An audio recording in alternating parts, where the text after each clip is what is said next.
Fans might find it interesting that I've like kind of reconnected recently with Mario Lopez and his family, and our kids are roughly the same age, and it's been really fun connecting with him after all these years. I was only on the show on Saved by the Bell for one season, so I wasn't. It wasn't as impactful to me as it was for some of these other people that were on it for 4 or 5 years. I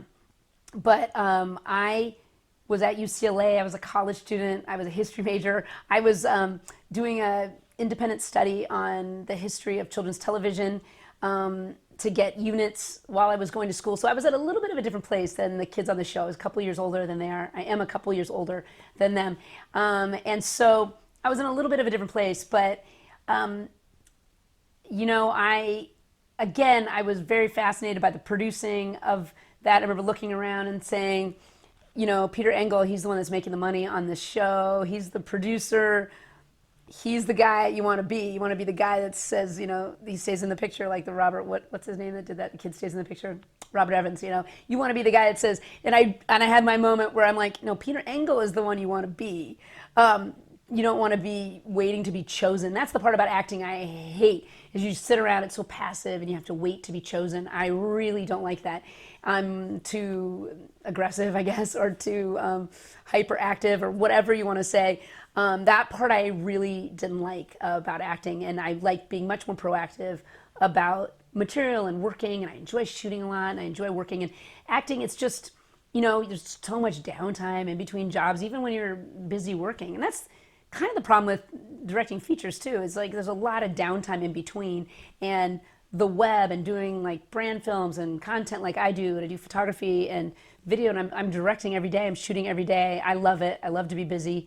So it's really fun. So yeah, I think, it's funny because I was kind of a history nerd then, and I've always been, I guess, pretty straight-laced, and so I still am, and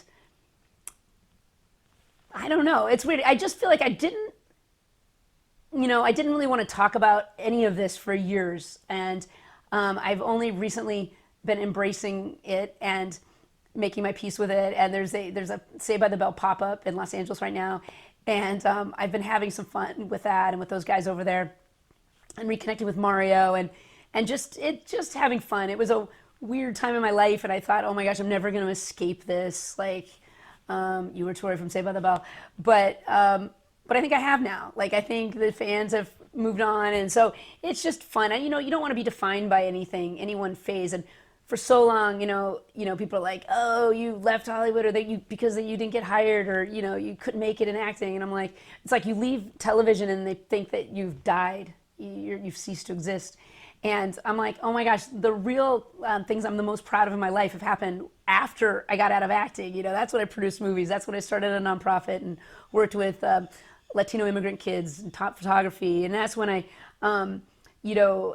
produced documentaries and made my short films and mentored filmmakers and all this stuff. This is all the stuff that I think and all the content I've produced and started a company. And, all this stuff I think is really much more interesting than acting on something when I was 18 years old, and then another time when I was like 20 or 21.